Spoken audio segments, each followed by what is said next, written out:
Bronny James truly just had the best game of his NBA career, and this is every single one of his highlights from tonight. We start things off with him denying the use of the high ball screen here. He gets a hand in the big's face and gets himself in a nice position to get a big defensive rebound here. Then we got to see how he handles pressure. I thought he did a really good job of walking the ball up the floor here under his own pace, initiating the offense with a nice little entry pass here, and then he ends up with a hockey assist on this possession. You really can't ask for more from your point guard here. Then once again, he jumps over the top of the high ball screen and denies his man the ability to use it, forces his man to kick it out for a three, and ultimately leads to a miss. This is perfect textbook ball screen defense. Then we get to see Bronny hustle back in transition here. He does a great job of closing out to the shooter. I'd like to see him stay on his feet a little bit more, however. But overall, he has great active hands, gets a couple contests, and then almost gets a steal right here. Then Bronny does a good job of seeing his man, seeing the ball, follows this play all the way to the corner, and then Bronny puts himself in perfect rebounding position, gets a great defensive rebound here. Then he once again fights over the top of the high ball screen, does a good job of pursuing his man, gets a hand in his face, and forces him to make another pass. And this ultimately led to another miss. And then more of the same here. Watch Bronny's footwork. Watch how he jumps to the top of the high ball screener, does not allow his man to use the screen. He funnels him right to the big, which leads to another miss. And then Bronny handles the ball pressure once again absolutely beautifully. I mean, this is perfect. Yeah, he fumbled the ball a little bit there, but he got it right back, takes care of the basketball. This is his job as the point guard. Then he gets the ball to his shooter's hands, who ultimately sends it right back to him. Then he gets a great look. Honestly, this shot was dead straight. It was just a little bit long. Great defense here once again. Whoever's being guarded by Bronny always looks so uncomfortable with the ball in his hand. He absolutely hounds these point guards. And then watch him switch this ball screen here perfectly. Does a great job of switching onto the big, is not intimidated by his size, comes up with a huge steal, and then delivers a perfect pass here to Dalton Connect. I mean, he really looked like Joe Burrow on this pass to me. Then he initiates the offense once again, distributes the ball right here to Max Christie, who ends up eventually getting the ball to Shake Milton, who scores a three-pointer. This ends up being Bronny's hockey assist. And then since Bronny had missed the three-pointer earlier, he looks a little bit uncomfortable here, ends up getting the ball to Dalton Connect. I'd like to see him just pull the trigger the first time he touches it, but it obviously didn't completely deter him because he gets a great look here for the corner three, almost makes it just a little bit long, dead straight once again. Then I thought he played the gap between his man and the ball pretty nicely here. However, one thing I'd like to see Bronny improve is his ability to always see his man. He tends to get backdoor cut on every once in a while, and he ends up giving up some offensive rebounds too. But this was Bronny's play of the game right here. Gets all the way downhill with a nasty finish.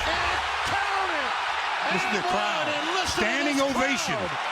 Standing ovation. I have never heard a crowd pop like that in a 40-point game ever. What Bronny is dealing with is completely unprecedented. Every single time the kid touches the ball, the crowd goes nuts and is begging him to shoot the ball. Having to try to make the right play and continue to develop your game with 20,000 people chanting your name every time you touch the ball has got to be so difficult. But then he knocks down the free throw here as well. I also want to point out that Bronny is currently leading the NBA in free throw percentage. Then watch Bronny handle this ball pressure perfectly once again. He does not turn the ball over, doesn't even come close to be honest, and then makes the man look silly for trying to guard him 50 feet away from the basket. Turns him around, gets switched onto the big, gets all the way to the rack, almost makes a left-handed layup. Then more clamps from Bronny right here. He funnels his man right to the big. Koloko makes him miss the shot, and then they get a big defensive rebound. That was textbook. But then right here, Bronny really looks like a pro. Watch him come off the DHO, flips it up, perfect lob here. I don't care what you guys say, Bronny James is a pro. I mean, this looks like Chris Paul in Lob City. Once again, I would love to play the audio from the game because the crowd pops are just so loud. I just don't want to get copyright strike. But if you guys have the opportunity to watch Bronny play live, do it sometime. Then this was another great drive here, just barely off on the left-handed layup. And then Bronny ended the game by showing off his ability to create his own shot. Look at this great move here. He gets fouled, goes to the free throw line. Obviously, you don't want to do that because the kid is a 100% free throw shooter. And then just listen to the crowd chant MVP for Bronny as he shoots the second free throw. For Bronny. It really is. But that ending still wasn't good enough for Bronny. He had to end the game off by playing some of that signature Bronny defense. They are up 40 and he is guarding like it's a tie game, does not allow his man to score at the buzzer. Overall, this was a very solid performance by Bronny.